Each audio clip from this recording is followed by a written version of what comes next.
ஆன்மீக நண்பர்கள் அனைவருக்கும் அன்பு கலந்த வணக்கங்கள். இன்றைக்கு நாங்கள் ஆன்மீகம் சம்பந்தமான பதிவில் ஆடி கிருத்திகை வழிபாடை பற்றி தான் நாம் இன்றைக்கு பார்க்க போகிறோம். ஆடி மாதம் என்பது மிகவும் சிறப்பு மிகுந்த மாதம்னு தான் சொல்லணும்.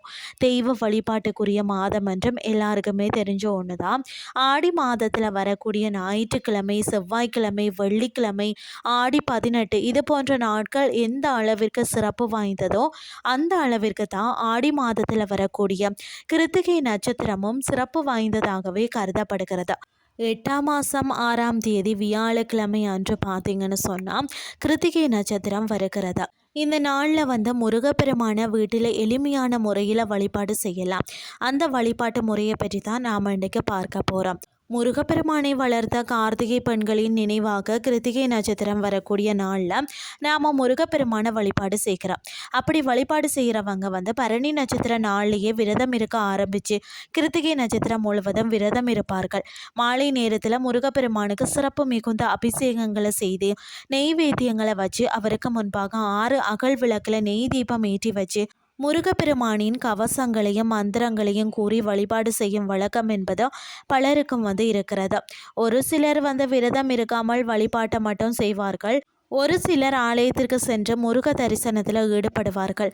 ஏதாவது ஒரு ரூபத்தில் முருக வழிபாட்டை நாம் செய்யும் பொழுதுதான் முருகனின் அருளை பரிபூர்ணமாக கிருத்திகை நட்சத்திர நாளில் பெற முடியும். வீட்டில் பார்த்தீங்கன்னா முருகப்பெருமானின் சிலை, வேல், ஓம் இருக்கும் பட்சத்தில் அதற்கு அபிஷேகம் செய்யணும்.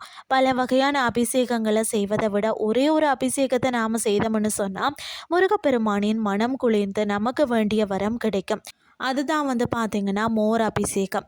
ஒருவேளை வீட்டில் சிலை, வேல், ஓம் இல்லைன்னு சொன்னால் முருகப்பெருமானின் படத்திற்கு முன்பாக மோர் சாதத்தை வச்சு வழிபாடு செய்யலாம்.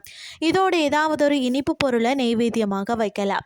பிறகு ஒரு தட்டில் 6 வெற்றிலைகளை வச்சு அதில் அகல் விளக்க வச்சு வடக்கு திசை பார்த்து நீங்கள் நெய் ஊற்றி திரி போட்டு தீபம் ஏற்றணும். பிறகு பார்த்திங்கன்னா முருகப்பெருமானின் ஓம் சுப்பிரமணியாய நமக இந்த மந்திரத்தை 111 முறை கூறி முருகப்பெருமானுக்கு வாசனை மிகுந்த மலர்களாலோ அல்லது செவ்வரளியும் மலர்களாலும் அர்ச்சனை செய்யலாம்.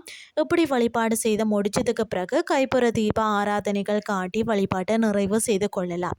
எந்த மாதத்தில் கிருத்திகை நட்சத்திரம் வந்தாலும் கிருத்திகை நட்சத்திரம் வரக்கூடிய நாளில் நம்ம முருகப்பெருமான வழிபாடு செய்யும் பொழுதுதான் முருகப்பெருமானின் அருளையும் பரிபூர்ணமாக பெற முடியும். அந்த வகையில் தான் இந்த முறை கிருத்திகை நட்சத்திர நாளில் இப்படி அபிஷேகம் செய்து வழிபட்டோம்னு சொன்னால் முருகனின் அருளால் அனைத்து நன்மைகளும் நடைபெறும் என்ற தகவலையும் கூறிக்கொண்டு இன்றைய ஆன்மீகம் சார்ந்த பதிவை நிறைவு செய்து கொள்கிறேன்.